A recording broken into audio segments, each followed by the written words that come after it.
Song today.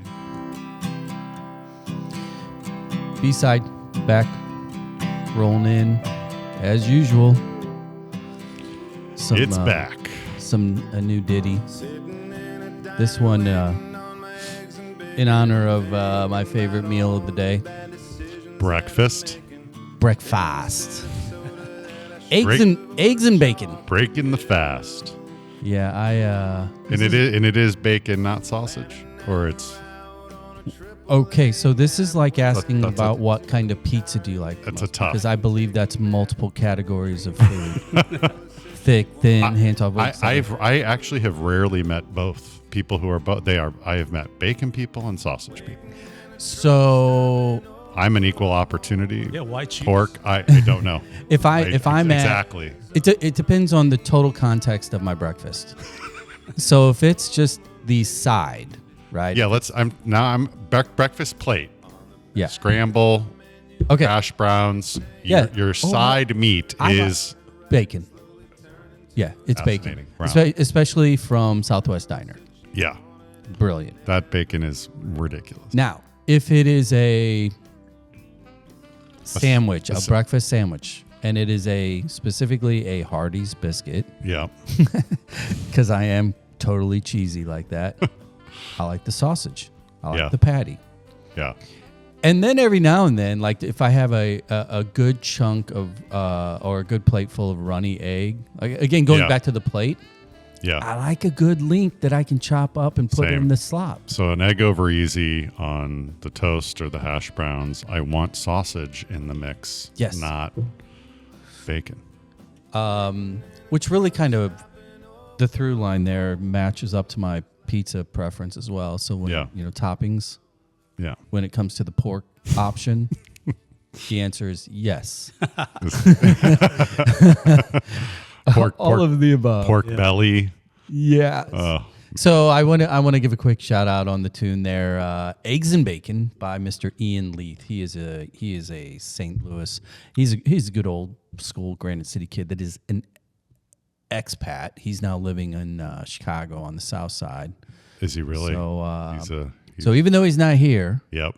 The rule is as often as possible, St. Louis-based music. There you go. So, Chicago's tough competition, I got to say, especially this time of year. Yeah, he's from now until about October. It's arguably one of the best cities in the world, if not the best. Yeah, I was. We've talked about this. I lived up there for about 8 years. Yeah. For me, I liked it 12 months. You know, the weather-wise, yeah, of course. You get into April. You're like, Jesus, this is like, the lake breeze, and you get sunburned, but not bad. Yep. Thanks to the urban environment, the pollen is at a minimum. Yeah. That's amazing. Yeah. But you do get into, say, January 15th, and it's rough. The lake is wanting to kill you. Yeah. The pubs are a warm, balmy 68. Amen. They're brilliant. Amen. And they're everywhere. And they're everywhere. Well, yeah, I would recommend to any of the business owners and employers in St. Louis to do yourself a favor. Hop on to go get a train. Just get the train. Head over to Union Station, get on the Amtrak. 5.5 hours, you'll be in the West Loop. And just have a look at the people walking around. See what your competition is. Yep. Day trip. Yep. We've been busy. We've starting to rack up. These conversations are piling up in a good way. And I do feel as if, because I was sitting back the other day, kind of looking at the folders, getting some things organized. Like the variation of subject matter or source, right? Right. It's really it's starting to like check the boxes I hadn't wrote down on paper as far as what I wanted to do with the show or what I thought I wanted to do with the show. Yeah. And I wanted to run that past you specifically for the listeners so that they can because a lot of people right now are coming in for the first time and they're jumping on episode 12 or 15. I'm noticing that. And in most cases, when it comes to podcasts in general, when it's more of an evergreen subject matter like this show, if they like it, they go back and like, okay, I'm going to start at the beginning. Yeah. Right. Number 1, number 2, et cetera. I got a bunch of requests for the Alex Natsios episode. Yeah. It's Stellar Hog, which I think was one of the first ones we ever did. Yeah. Today, actually, this morning. So I wanted to just you're good at copy. You're good at telling a story. Yeah. You had to tell the story, the elevator pitch on B-side at this point. Now knowing kind of the flair, maybe or the vibe of the show. How would you describe it for a newbie? I would describe it as unsung, under the radar, actual, the real. I would describe it as STL real, the real life of what are the businesses, services, angles, people, parts of the culture that are really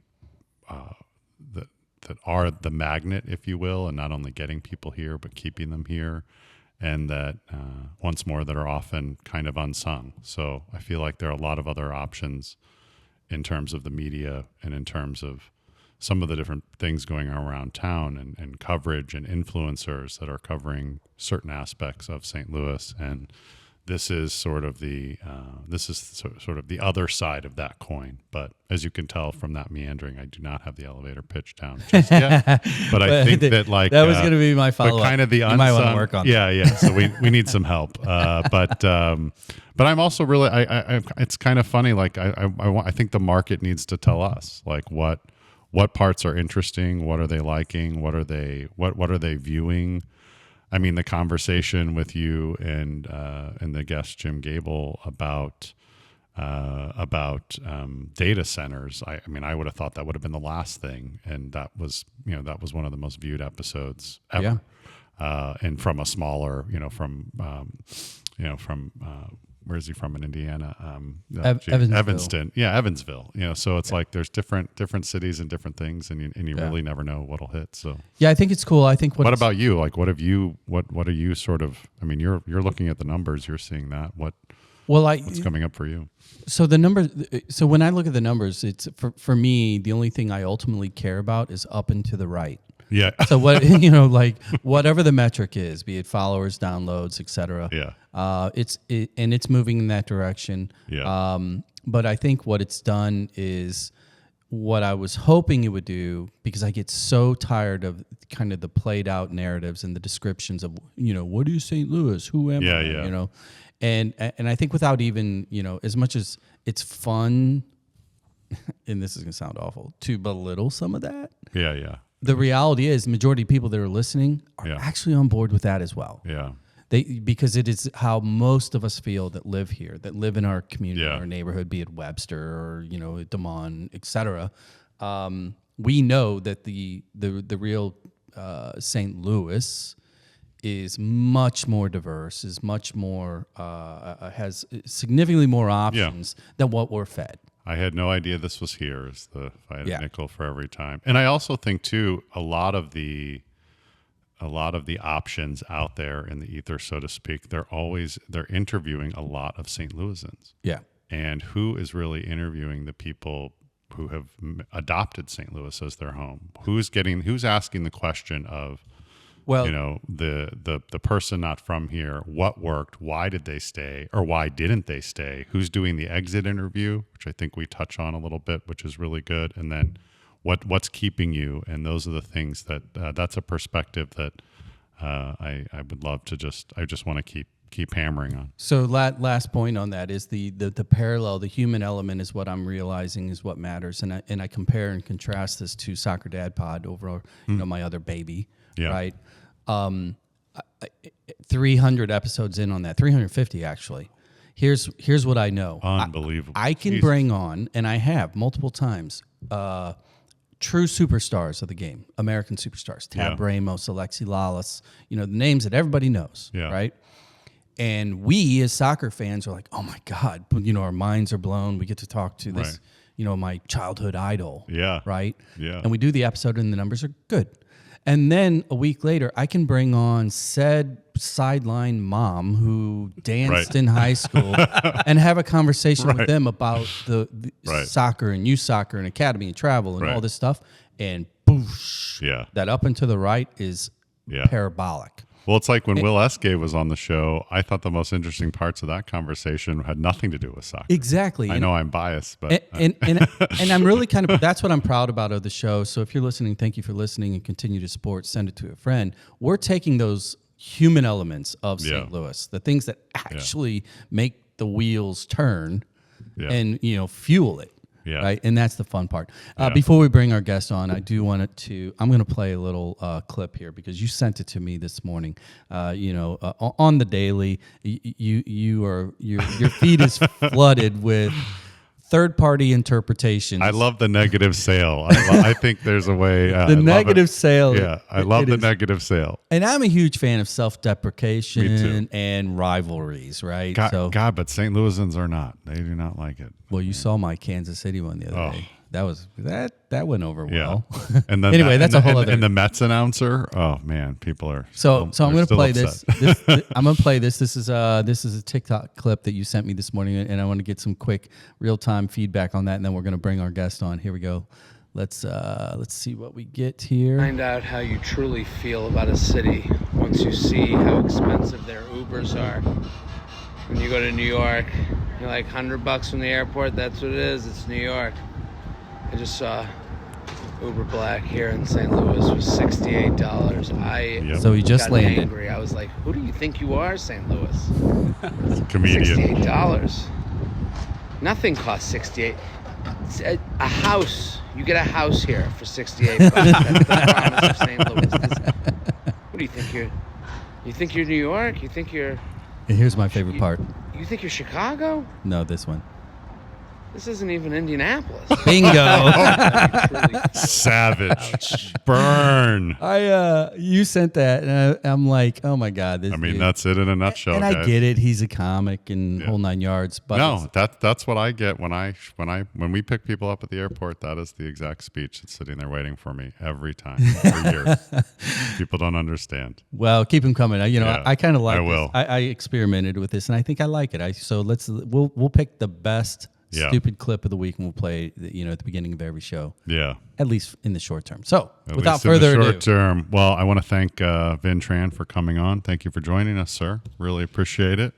Way too long since I've gotten a chance to see you. But speaking of housing and mortgages and finance and credit and all kinds of aspects that, questions that get thrown our way sometimes, and certainly for anybody moving. I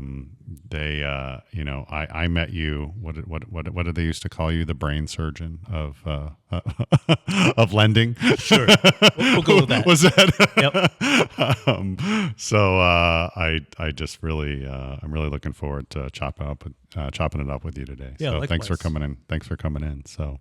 Yeah. So my first question is really simple because I typically don't do research on a lot of these because I like kind of the organic nature of conversations like this. But with a lot of our guests, the first place I go is LinkedIn. So I went to LinkedIn and boom, there you are. And I just I need this explained. Divorce lending professional. So awesome. So what was the draw, and what does that look like? Explain what a divorce lending professional. I think it's pretty self-explanatory, but that's not what you normally see on the business. If it's a mess, you need the best. You need the smartest one. Well, and I actually made it even more complicated by getting into silver divorces. So you have the elder divorces. More specifically. When people get divorced, income is typically chopped in half, assets are chopped in half. There's a process that they go through that is in limbo as well in terms of how all that plays out in qualifying for an income. So again, if you're a spouse receiving maintenance, child support, well, you have to be able to demonstrate and show that, your ex-spouse isn't a deadbeat and you actually have had these deposited into the bank per court order. You'd be surprised to see how many of those court orders aren't followed, and people end up back into the court and having to deal with that as well. but they have a unique set of challenges that we just have to work through that above and beyond what is traditional mortgage. So safe to say, probably you got into the finance/mortgage industry at some point, kind of in, I have to assume, the traditional manner. Sure. Regular loans, refis, etc. At what point did you start to see kind of the niche, or was there a sign? Was there a client? Was an organization come to you and say, "Hey, guess what? Old people after 40 years, they start to hate each other." How does that? Where was the transition, and what triggered it?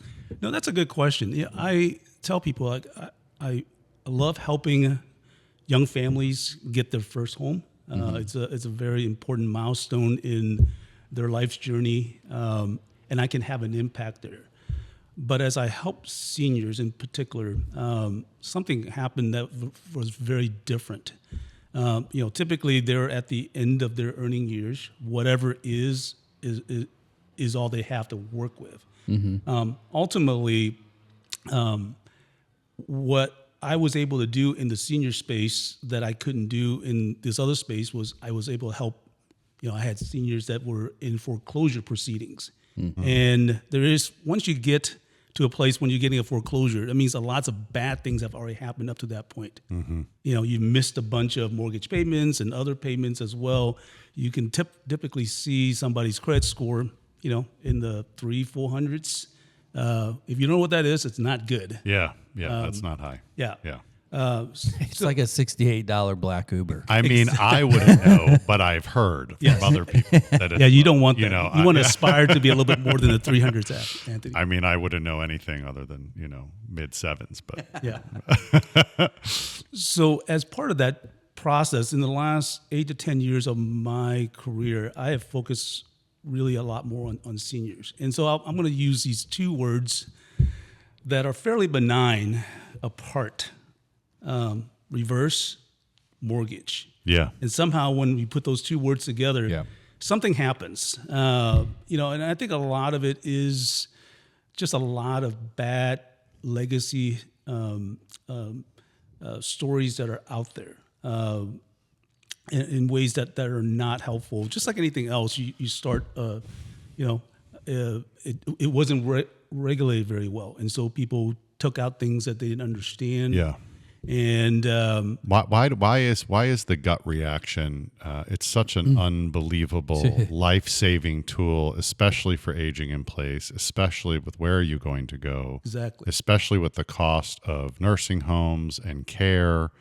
And I'm taking care of 80-somethings, and even just, and I do this for a living as well. I help other people look for those things as well, and the whole, it's more expensive to stay in the house. And I think it's an incredible tool. Why is the knee-jerk reaction of so many, don't do that?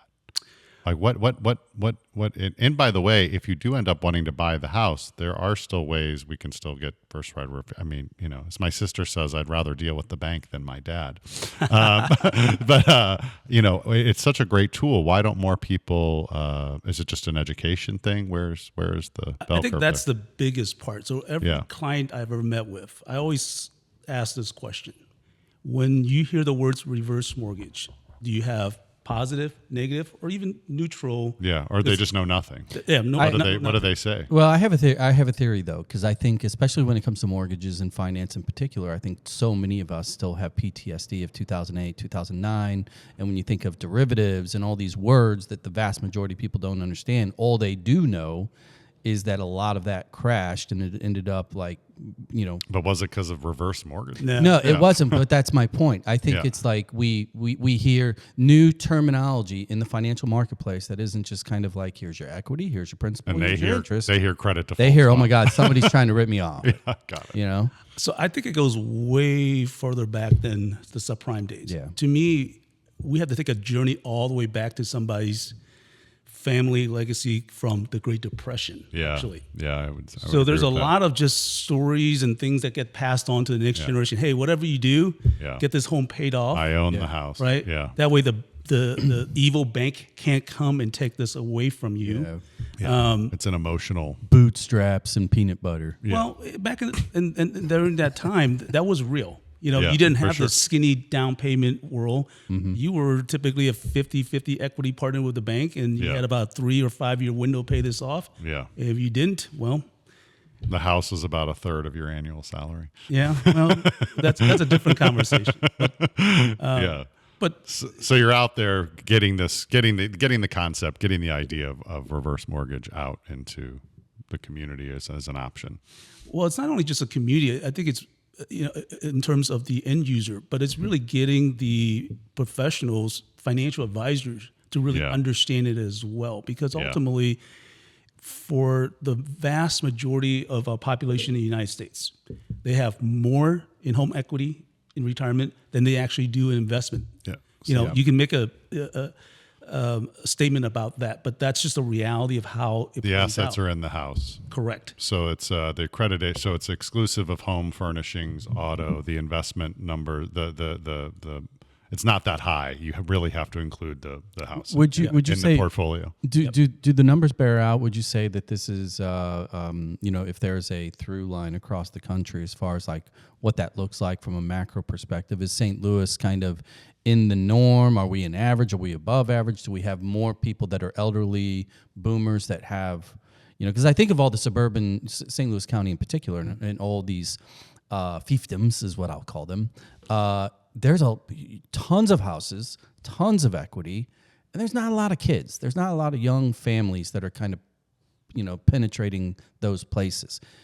So the question is, do you see St. Louis kind of as, this is a high market for that based on our population, or do we appear to be like Indy, like, Omaha or whatever?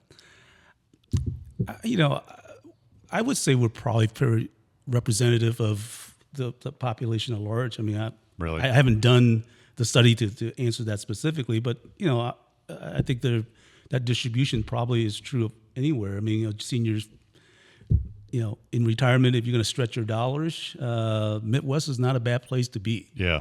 Right. And ultimately, the cost of living, all that is, and housing is, certainly a lot less expensive than if you're East Coast, West Coast. And you were, I know you just, we were just talking about urgent cares before the show and beds per capita, the logistics, the healthcare options in a city like this. One of the things JB and I talk about all the time is the the convenience of it. Yep.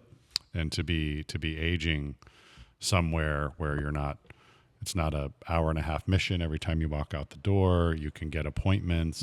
You can get involved in things and volunteer in things, and I think it's it's still an area left that has the space, literally and figuratively, for the 3-generation household and compound, if you will. And there's a very large senior resource community here in St. Louis. Is there? I go to some of these meetings where you have people that. Lawyers that serve very specifically in elder care. space. Yeah. There certainly is a lot of home health care companies that are here. And so for people, a lot of the conversations I have with seniors, if they're healthy, they're not thinking about the latter years when typically things go wrong and you need, a little bit of help at home. Boomers don't like to think about that stuff. No. Well, I think that's just human nature. I think we want to, think we're going to be perfectly healthy, and then we just drop dead the next day. And it really falls off a cliff. It's pretty amazing. Right. So do you see amongst peers or maybe within your practice, if you're still, because obviously this sounds like it's a core tenet or a focus of your business, but I'm really interested in, again, I kind of alluded to it earlier, the next generation. So are you seeing, a measurable decline in young families in your market, in the purchasing process, compared to 5 years ago, 10 years ago, 15 years ago, whatever? I don't want to date you too far, but because we feel it. We see the headlines. A guy like Ness Sandoval posts every other day about those numbers. What do you see on the ground in the mortgage industry amongst your, in your office or amongst your peers? Certainly there's a national narrative that this generation's getting started in trying to get that starter home, if you will, has been exceedingly difficult. From my vantage point, I think that's where a lot of expectations comes into play. So if we're starting off like every generation before, a true starter home versus the move up a couple step home, really that to me is the biggest issue, is that we have expectations that are different from all the generations prior to. Is we don't want to start at a modest place. We want to start somewhere further down in the journey, and because of that, yes, it is going to make it more difficult. Sorry, you're still finding the same number of people still looking to do starter homes, or the starter home that they're looking to is not the starter home. Is not a starter home. Correct. And that it had more to do with that. The expectation change. Well, I think that's one. Then the market change. There's one component of it, and I think you get all your first-time home buyers, or the sky's falling because interest rates are 6-7%, which Right. is actually a historically Historically normal. Right. Yeah, right. But they were kind of coming of age when interest rates were. They wanted to buy a $1.3 million house. Yeah. That's it. Yeah. At Interest only. 600K. Yeah. a 3% interest rate, and so Right. we don't want to go back to a 3% interest rate for a lot of reasons. Yeah. We're in Agreed. For you want the market to be in a functional place. That 5, 6, 7% is really where we should be. Yeah. Yeah, it's funny because when I think about first-time home buyers in particular, that generation, I agree in so much that they're where they're starting, the starting place, as opposed to what probably most of us at this table did. I was a frontier investor. I was in a neighborhood that most people wouldn't drive through, but that's what I could do. That's what I could afford. And I think the part of the equation now, especially again, I want to keep this primarily St. Louis based. When you think of a kid, for example, I'm in Webster. So if a kid grows up in Webster in a nice little modest, say, 1,500 to 2,000 square foot, 3-bed, 1.5 bath, a typical 80-year-old home in Webster. They're in the local parish. They've got the local foodies. They've got great grade schools. Hickson and the high school all kind of thrive. And then maybe they stay local. Maybe they go to Webster, or maybe they go away to school. They go to Mizzou, like so many, right? And then they're going to come back because they actually still like their parents, and they want their life back. The reality is that community has risen to a point where accessibility for the majority of them is just not an option. So, like, how do you ever consult or advise young buyers as to trying to break down that functional reality of what the landscape looks like versus what they can actually afford? Well, again, I think we'll go back to this. We want to start in a place where our parents didn't start. And I think that's the almost a consistent story I see over and over. So working for a first-time home buyer, there are still, there's skinny down payment programs that are out there. So, in past generations, they didn't even have that. They had to literally come up with 20% down payment to make a go of this. Now you can get in for 3%, 3.5%. And there might be some down payment assistance in certain situations that allow that not to be a barrier either. So in that case, the barrier is actually lower. Yeah. So they want to start at mom and dad's second house. Or third house. Correct. What they grew up in. Where they're 40s and 50s. It's what they know. Yep. It's what they know. Yep. Yeah. But I think the problem a lot of times is not understanding that if that's what you want, that's great. But then you got to sacrifice somewhere along the way. So when I get a bank statement, lots of debit deposits typically happen so I can literally see what the expenditures are, and you can see, okay, if these things are important, that's great. It crowds out all the other opportunities to squeeze a home in there. Yeah. Here's what we're going to do. We're going to take a quick break. When we come back, I want to extend this a little bit. Again, I want to talk about things that are happening in St. Louis, and what I'm going to ask is, connect the dots, because what we see within the city in particular, neighborhoods, it's really not a ton of demand for young individuals to move into that 3,200 square foot South Grand, red brick or gray stone, right? But you build a 4 or 5 story modern apartment complex in which the rent is $1,800 to $2,500 a month, and they're at full capacity. So I'm really curious as to what you think is going on, the mindset there. So that's the question. Think about the answer. We'll be right back. Okay, real quick summary question. Why do you think it is that the new young professionals are preferring to spend at par or above what a mortgage would look like to rent in a community versus buy a home? I think certainly that ideal of living in a community makes a lot more sense for this generation, and I think that's perfectly fine. I mean, if you rent, if something goes wrong, make a phone call and the toilet issue goes away. Somebody else's issue, yeah. Right? And so, or the grass, or all of it. Correct. Yeah. And that makes sense for a starting place for most young families as well. Now, as you have that first child, that second child, that third child, all those things begin to change, and you need the extra space. You need the backyard for swing set and so on and so forth. Yeah, you don't want to share walls. Right. Yeah. Yeah, I think that's a simple reality that a lot of the market is ignoring, is kind of their tastes and demands and their wants have completely shifted. Because whenever I was 18, 19, 20, in college coming out, the idea of buying a house was really kind of front and center. It's like, oh my God, I got to buy a house, because that's, my parents were boomers, so that's what you do. Yeah. And a lot of kids today, like the lack of maintenance, the desire for community, right? These communal spaces within these new developments. It blows me away, because they could charge, at this point, they can charge whatever rent they want. They are filling them. Yep.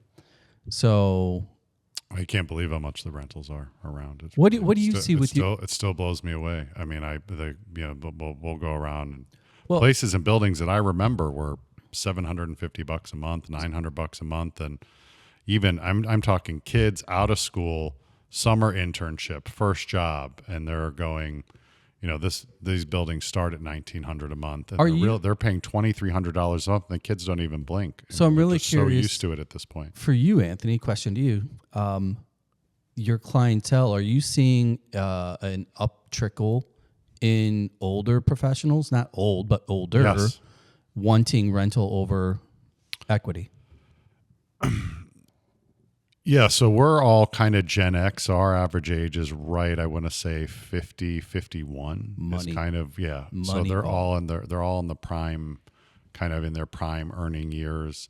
They will have usually just done some big construction or rehab back in Boston or New York or New Jersey. Yeah. And maybe they don't want to go through that again. So in some cases, they will just say, look, I just want an apartment. I want a lock and leave situation. But I've got to say, the overwhelming vast majority want to buy a house again. They just can't square the circle of renting, and it's just culturally not their thing. I think that might be different in the younger generation, but kind of like reverse mortgage, a lot of people hear rent and they just and I will say it has gone up. So one of the things where I think St. Louis still does have a real edge is in the single family home market. It does not have the edge in renting that anymore at all. So what I mean by that is they will say, I could take a job in Miami,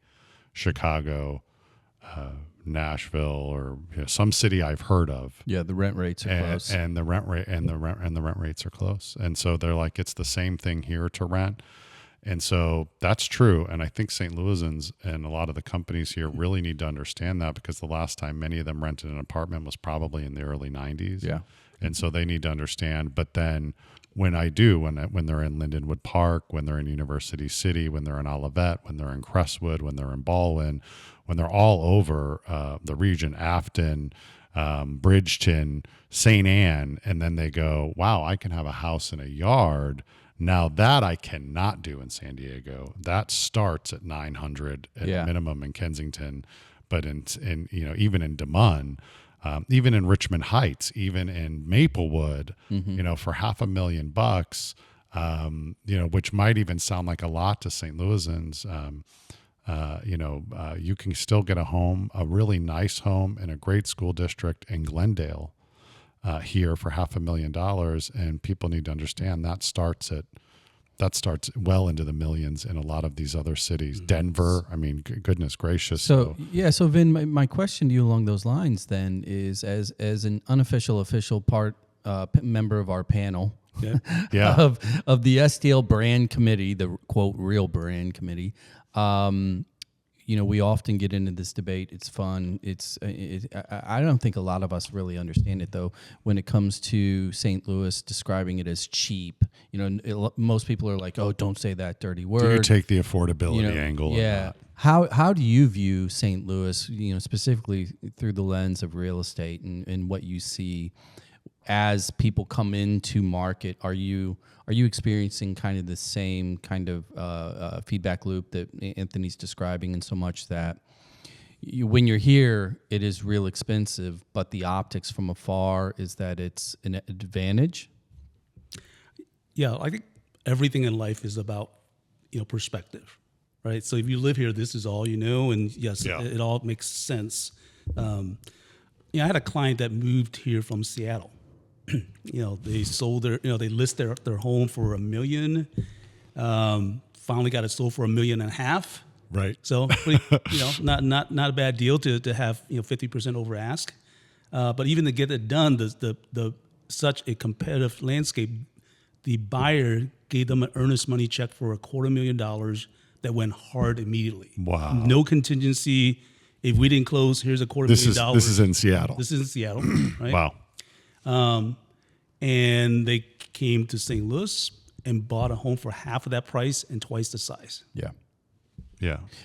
How do you think that reality, that transactional experience that is played out over and over and over again, probably not as much as we would like. We would like more transplants.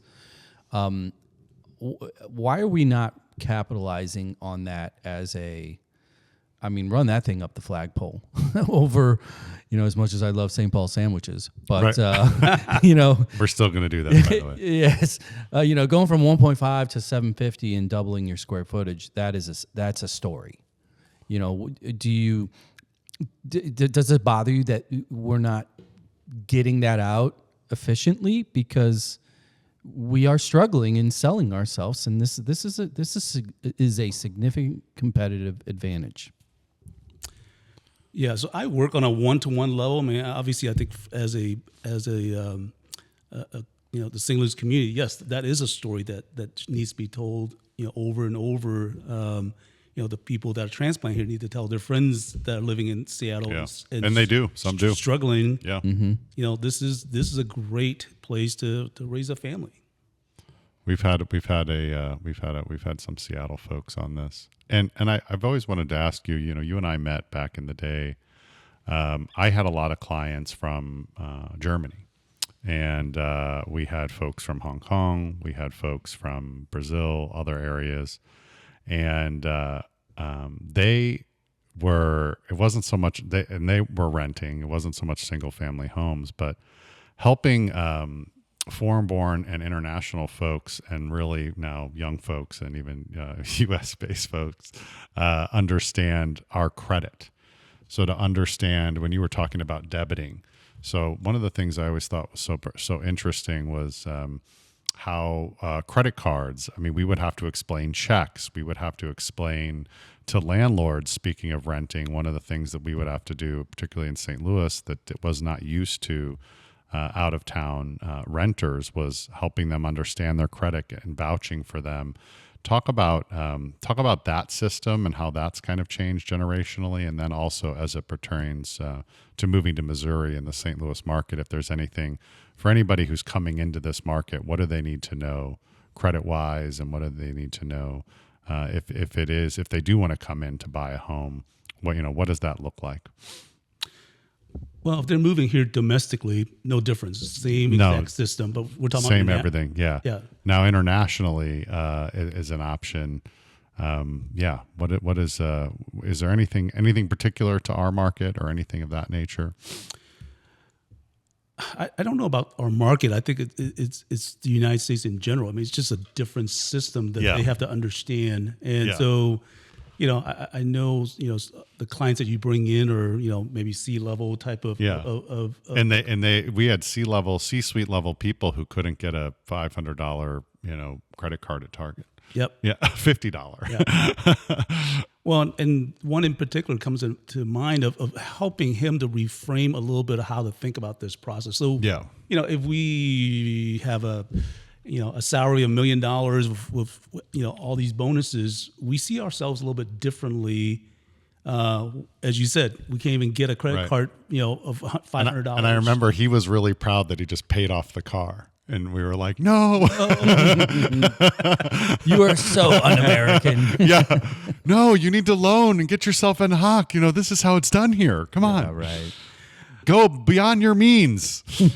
Well, I think unfortunately that does happen, but as a tool that you don't have to be in debt to build your credit. And so there's a really distinction there that, I spent a number of years teaching a 3-hour CE course on the FICO credit model to Realtor Board here in St. Louis. And so a lot of helping people that went through a bankruptcy, went through a foreclosure, obviously they see how to build back, how to come back, right? Which is harder than if you start from nothing, because at least those international people are starting on the ground floor.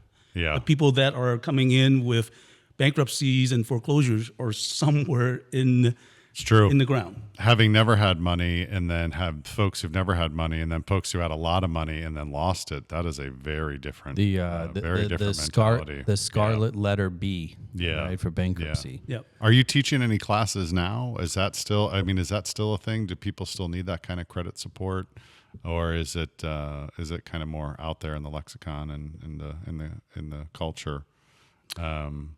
Yeah, I have not taught that class in a few years. Like I said, I focused on doing a CE class for the realtors. Because they obviously interface a lot of these folks that want to buy, can't buy because of the things that they have, in their past that put them in that position. And do most of the folks now, do they all have, in a city like this, I would really describe the industry as, money management. Do the money managers and the advisors really have an understanding of whether it be reverse mortgages, whether it be credit, whether it be building back? Is it something that they're really able to educate the clients on, or do they go to somebody like you for that? Wow. Okay. So I'm going to say this as a one-off and not paint the entire community in a broad stroke.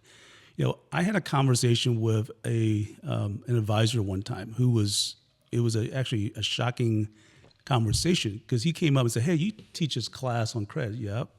So help me understand this. I have no debt. I pay my car off. I own my house outright. Why is my credit in such a bad place? I'm like, so you don't understand that the credit model is about capturing the activity level on a month-to-month basis. You basically have opted out to be not on the grid at all. And so and I think that person, like a lot of folks that have some means, see themselves from a financial standpoint, from even a character standpoint. It's a spiritual thing for them. It is. Yeah. And so to have somebody who says, I can afford this, why is that a big deal?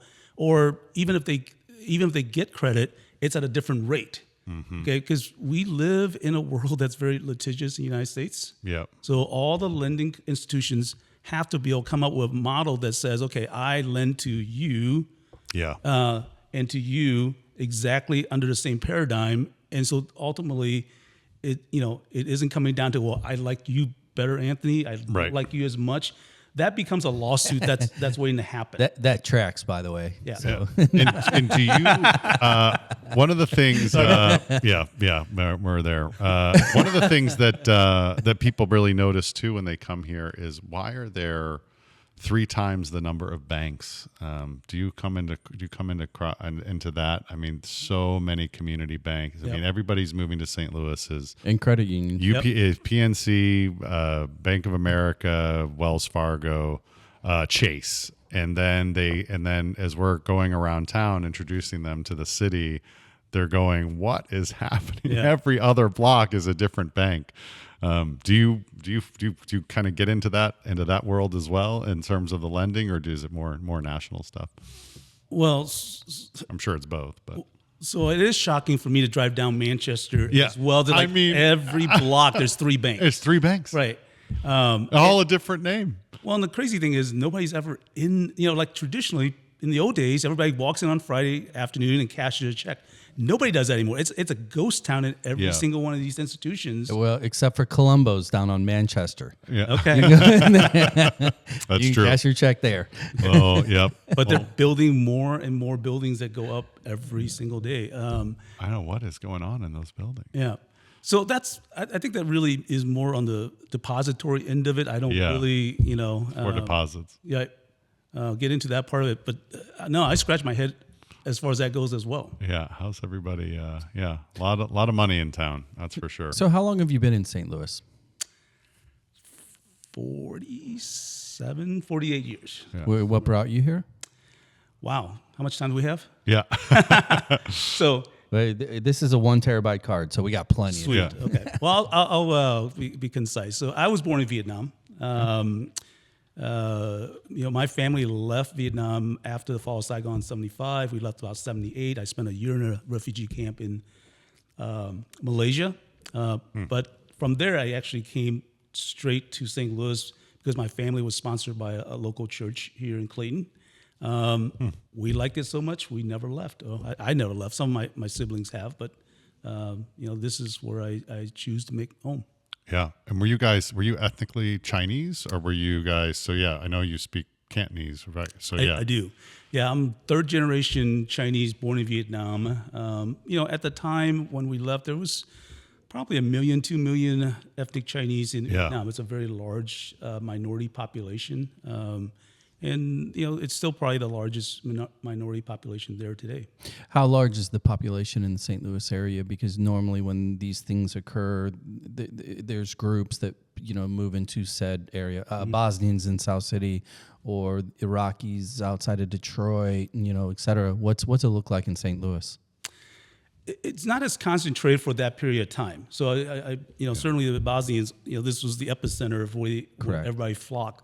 But during the post 75, the boat people period, they would kind of scatter all over the United States. Different because they went to different places first. So Malaysia, Thailand, what have you,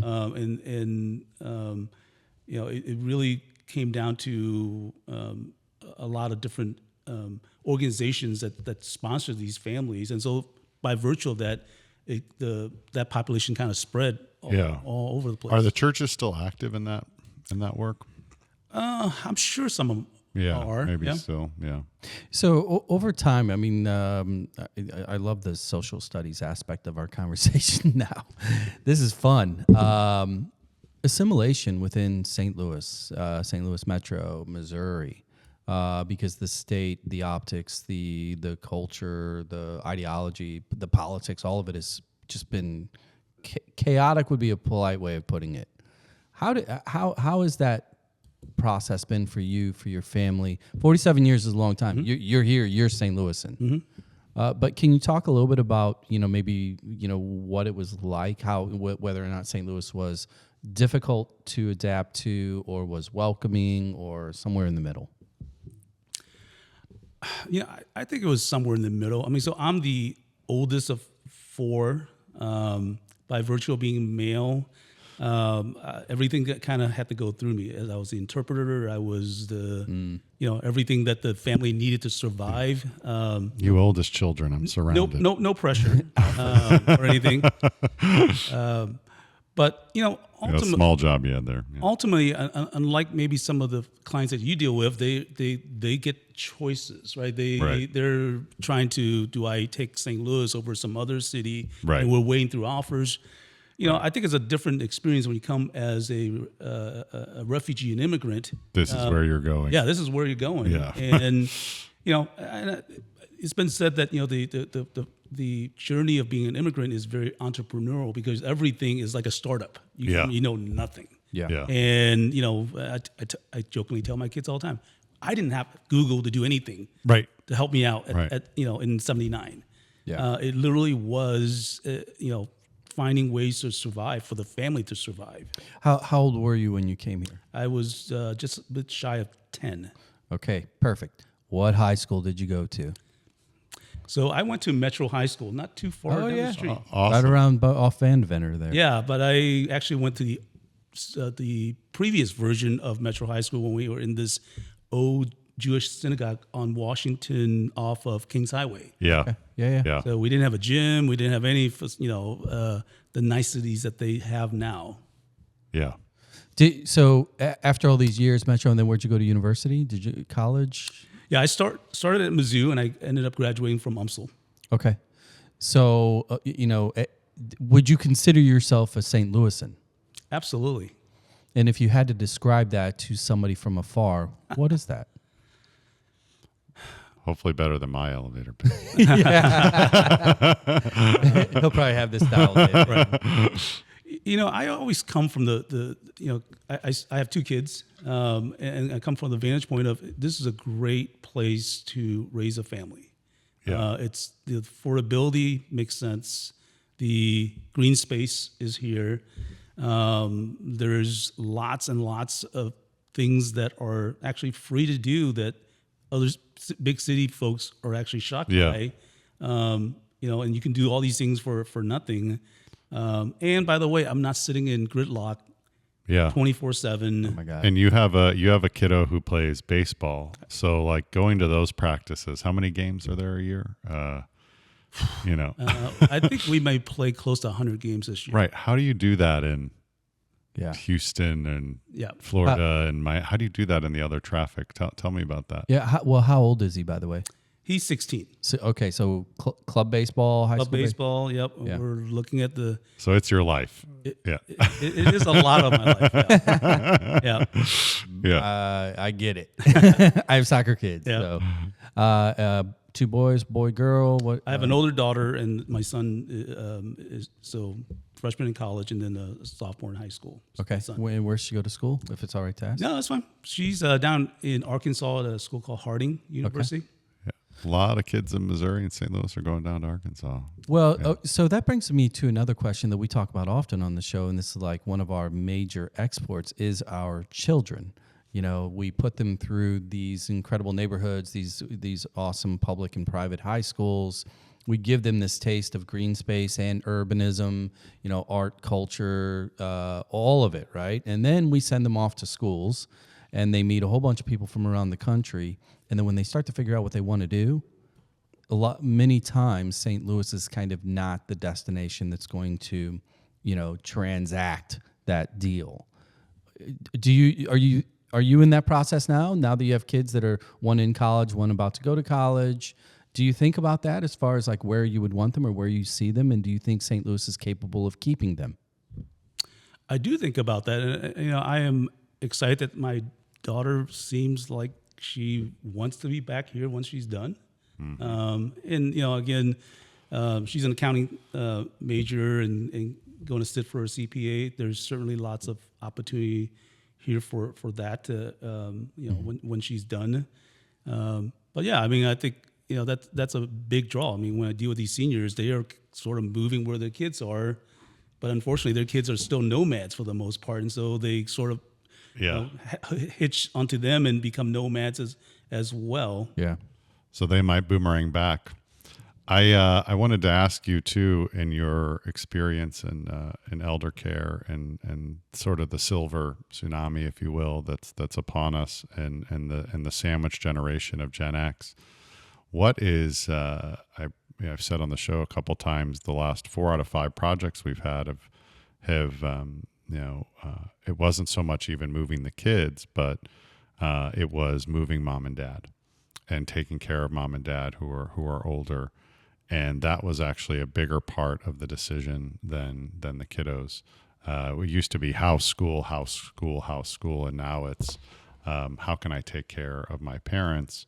And getting a phone call at 4:00 in the morning, is a lot harder 2 time zones away than it is, and 10 minutes away when you can get to them. Are you starting to see some of that multi-generational components coming up, and then where are we going to put mom and dad, and then how do we take care of them, or maybe go back to that 3-generation household? Well, certainly coming from the Asian background, that's part of the culture, kind of the norm. Yeah. Now, because I've been here long enough, I would say I'm a little bit more Americanized than maybe I'd like to be. Yeah. That doesn't happen even for my generation that grew up, from Southeast Asia. Certainly not to the extent that we were back in Asia.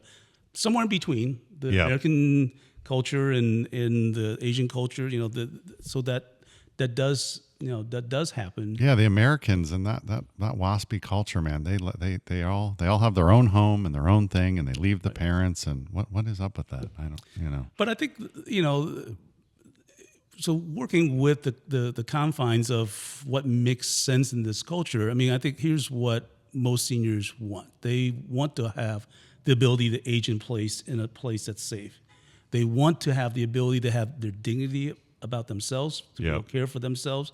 It doesn't mean that, families can't be nearby and get to enjoy that part of it. I don't know many people that relish in the fact that, they are 100% dependent on their kids for everything. Again, as long as it is possible, it's just part of the humans. And what are the options for folks in that situation? Is it possible are there certain kinds of loans if you're a caretaker? Is there a reverse mortgage? Are there, if you're going to be taking care of mom and dad? Why is it? I feel like a lot of people think it's, age in place until you fall or something really bad happens, and then it's to a home. But there's this whole middle ground in between something like that, in between, living on your own and hospice. What is that world, and how do we kind of shine a light on that? Change is hard for everybody. Yeah. Right. I think that's just a true statement. We don't like it. Right. Yeah. And so for a senior who has lived in this home functionally, most of their lives, now they're in their 70s, and, the 3-story home does not make sense, should not make sense, but they can't get beyond some of the emotional things that are there. All the kids were so can you buy their home and move in? Can you, or can they come into your home? What are solutions or options? Well, certainly, you can buy their home, and out of that proceed, put them into a home that's nearby, that may be a ranch, and even do some modifications to make it so that feasibly they can stay extra years. I mean, that we're all going to run out of time, right? Yeah. It's really about how much time that we can buy that is safely, somebody can functionally be in that home. Yeah. And when you work with even in the separations that you're working with, do they each want to buy a home after, say, something like a divorce or a dissolution of the marriage? Yeah. So let me talk a little bit. Well, typically, in their perspective have to change, because when you get a divorce, again, half of your net worth is gone. Yeah. And typically, right? And so that you may have one of the spouse have a desire to stay in that marital home, and the other, obviously, somebody has to move, right? Yeah. That's the reality. The reverse mortgage actually allows that to happen, because you can pull proceeds out of that home for that remaining spouse to live in their home, to be able to age there, And they can stay there forever. And not have and be payment optional. That's a really key part of it, because it fixes a cash flow problem that they're going to have to, whatever lifestyle you were used to. So they're not paying that mortgage while they're there anymore. That is one of the great things about reverse mortgages, that you own it, and you can make payments if you like. Yep. And you don't have to if you don't want to. None of us have those options at this point. If we don't make a mortgage payment, only bad things happen. Yeah. Yeah. That's really one of the things that I love talking to seniors about, is just options. It's getting through this misconception that somebody comes in and just wants to take your home from you, which is not true. Well, when people hear you have to give up your equity, they think it's just cash out of their pocket, which to a degree, functionally speaking, that's what it is. Mm-hmm. But they feel like it's theft. They feel like it's a pickpocket. Yep. Here's what we're going to do. We're going to take a quick break. When we come back, we're going to go through the favorites. We're going to get a little cliche, food, eats, fun, the 314 / do you have a 636 or a 314 number? 314. Okay, we can still talk. We'll be right back after this break. It's probably going to be more 636 than 314 people pretty soon. Is that a PC reply? Is that what you do? You are Switzerland. Yes. The diplomat. I'm not. It's fine. If I could get my 618 number back, I would. Hey, I got to say, I was driving around Wildwood just a couple days ago. It really is beautiful. You should get a burner, a 636 burner. Yeah. Well, 636 and 618. Yeah. Oh my! And are you what part of are you in West County? Where are you now? Yeah, I live in Creve Coeur, right down the street from Mercy Hospital. Another totally under the radar gem that is not enough people know about. So as I mentioned, what I'd like to do is just kind of run through some of your faves, so to speak. We might as well start in the world and that is real estate and neighborhoods, etc. You live in Creve Coeur. You probably cut deals in the other 732 municipalities. Yeah. Run through maybe your top 2, 3, neighborhoods, communities that you think just kind of are really representative of St. Louis and/or the best of St. Louis, and what it is about them that you like. Yeah, I've lived in Kirkwood, Webster. I don't live in Webster anymore because the property taxes are too high. Well, they let in people like me, so you're like, I'm out. Yeah. So I tell people I moved to Creve Coeur. It's kind of like Switzerland. We're just somewhat. Yeah, it's a good happy medium. Yep. Old homes, contemporary, new, all different kinds of things. Yeah. So, food and beverage. Let's go with the obvious, the things that sustain all of us. Actually, I'm going to frame this in 2 questions. Number one, if you're by yourself, you get to go have a guilty pleasure. Where are you going to eat and what is it? And then the second part of the question is, if you have to take your family because you like them, where are you taking them out to eat for a family meal? Wow. Okay. I'll start with the family part. We like Sugo's. In Frontenac. Such a great family place. Yeah. Nice little spot not too far from us. Good with kids, fast. Yep. Now, as a purist, because I was born in Vietnam, Chinese, so both Chinese food and Vietnamese foods are very important to me. But that's one thing I would have to, unfortunately, be a little bit negative on in St. Louis. Oh, bring it. Okay. Bring it. Yeah. Yeah. Unfortunately, and part of it, I guess, is there's the level of snobbery that I have towards that. Unfortunately, I have to go to Denver or Dallas in order to really get my fix. Wow. So my favorite food, I would say, would be a wonton noodle soup. In Richardson, Texas, is typically where I have to go and get that fix. Wow. So, but why? What's the difference? Yeah. Man. If you don't know, I don't know. You don't know. So let me just kind of alter the question then to get a little clarification. If this is the end of world and there's no flights or cars to get you to Texas, and you had to go and get that meal here, where would you go to get it? Yeah, okay, we'll go with that. So in St. Louis, I would say Wei Hong on Olive. Still going. Yeah. A big favorite of mine. Converted the old theater into The old movie massive- theater. Yep. Wei Hong Bakery, but also has food. Yeah. There you go. And do they do dim sum and stuff like that anymore on They do. weekends? Yeah. I think Yeah. we're back to pushing carts, which is great. Yeah. Shut it all down with COVID for a while. Good. I'm happy to hear they're still going. Yep. Yeah. So- I always like that one. So then the other things that are maybe unique to St. Louis, in your opinion, whether it's free parks, whether it's maybe some of our food choices, Little leagues. yeah, or sports. Sports is a great one. What are some of the things that you stand out that are like when you strip everything away? These things we do really, really well for a young family, an established family, a transplant family. What can they look forward to? An aging family. Yeah, exactly. What are some of the things they could look forward to? So my daughter was back home over Christmas, and we got a chance to rediscover Forest Park. Live in Yeah. the county, don't come into the city as often, but man, what a great park that exists here. There's so much that's there. On a nice day, it is packed with people. Yeah. The zoo is right next to it, and it's free.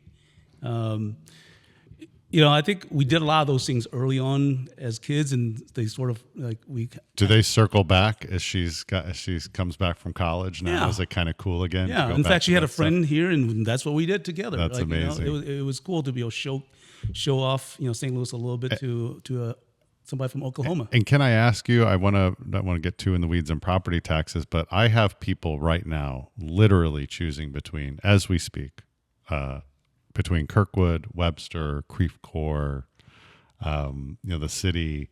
What would you say if somebody's trying to narrow down those neighborhoods? What was your experience? Somebody who's kind of lived across so many and understands. Is the difference something as stark as just property taxes are different here? How big is that difference? What did you notice? What did you find? Well, Until you landed in Switzerland, i.e. Creve Coeur, which is exactly what that is. Yeah, so we generalize it, so city, county. Yep. City, typically property taxes are a little bit cheaper. Insurance is a little bit higher. So there's a little bit of an offsetting effect, and it's flipped the other way in the county. Insurance is cheaper, property tax is higher. Square foot price, though, is you get more square footage in the city. Yeah. Oh, do you? pound for pound. Yeah, and now that still depends on the quality of the property as well, right? So that's going to have some range depending on what you're looking for. If you have a nice property that's totally gutted and virtually new at this point. Versus knob and tube. And how different is it? I mean, how different is Kirkwood versus Webster versus, a lot of people ask us, they say, what is there big of a difference in, say, some of the taxes or some of the different things? Are we splitting hairs, or is there a real delta? I don't know how. To me, it's somewhat negligible because, again, the thing that's going to trump it is what's important to us. Yep. Yeah. We're willing to pay for a premium if Is you it a have sidewalk? Is it a school? Well, Is I think you being a Webster resident and spending a decent amount of time in Kirkwood as well, I think it really comes down to a few simple metrics. Number one, the public schools in both are good, right? If your Yeah. kid is going to Kirkwood High or Webster, Yeah. they're fine. Yeah. The housing stock is what it is. I think Kirkwood is a little bit more. They have More pockets of contemporary. modern. Yeah. Market contemporary. The property tax is a little bit different. Webster seems to be a little bit more dense, a little bit more neighborhoody, right? Yeah. But Webster doesn't have the retail drive that Lindbergh is. Wow. So there's no big boxes. Yeah. Kirkwood has big boxes. Yes. That's a massive revenue generator for the municipality, Right. offset by the property taxes, right? So, Correct. but they're both also 10 minutes from everything, right? Yeah. So you start to look at, okay, let's get out of the weeds of this, plus or minus 1 or 2% on total cost. Yeah. Your lifestyle, Yep. if you want to be, I just talked about it the other day. If you want to be at Bennett Springs, you can be there in 2 hours. Yeah. You want to be in Fenton at Soccer Park or Creve Coeur to the baseball fields or whatever. You're 15 minutes from everything, Yeah. including the arch. Yeah. Right. So I think it's one of those things where this is where I get really irritated. I want to get your take on city, county. the fiefdoms that are the Kirkwoods, the Websters, the Creve Coeurs, etc. Nobody's coming to St. Louis because they're like, oh my God, I heard of Kirkwood until after this show. Yeah. It's St. Louis as a brand. Yep. In your experience on the real estate side, how do you view it? Where might you stand? And if you don't want to take a position, that's fine. But the city, county, does there need to be some type of a reintroduction? Does it need to be a merger? Does it need to be completely nuke it all, start over? How do you view the region as it pertains to all of our pieces? Wow. That might be above my pay grade, unfortunately, the tackle. I mean, on a personal level, again, I think it comes back to just what, somebody's coming for more urban experience, then the county may not make as much sense. We're used to not having to hop in the car. Well, you're going to have to hop in the car to go anywhere in the county, or at least have the ability to have some hybrid of that being in the city. Yes, you still have a car, but you have the ability to get to a coffee shop or to, a bunch of restaurants by walking. And that's what they're used to. That's what they're going to value. Yeah. So round peg, round hole. Correct. Yeah. Whatever the values are. Yep. Yeah. Yeah. It's no, I didn't. That's a whole other series. That's not an episode. That's a series.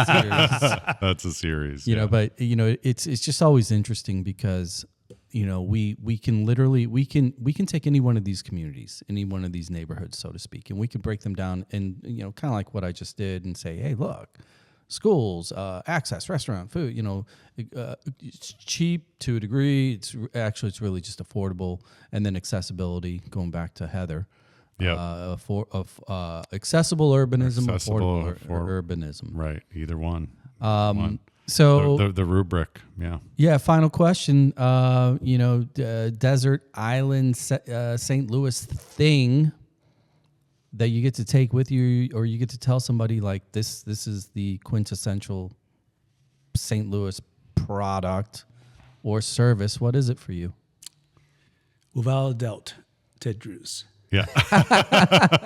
Still on the Ted Drews. Yeah. Gotta love it. Gotta love it. Gotta go to the custard. Well, Vin, I really appreciate you coming on, and for any of the listeners and people out there, I mean, you need a sophisticated lender or people that something maybe a little bit more complex, maybe some different things in your life. How do people find you? Well, they can Google me. Yeah. Easy to find. Not too many Vinh Trans in St. Louis. Yeah. So that's spelled VINH and TRAN. Easy to find. Find you on Google. Well, I'll make wonderful. I'll make it even easier. I'll put a link to your site in the show notes here. Final question. Gotta have a little fun. It's been bugging me the whole time because this whole silver. Let me read it again. It was the silver divorce. Yep. Mortgage specialist. Is Cordell and Cordell on speed dial?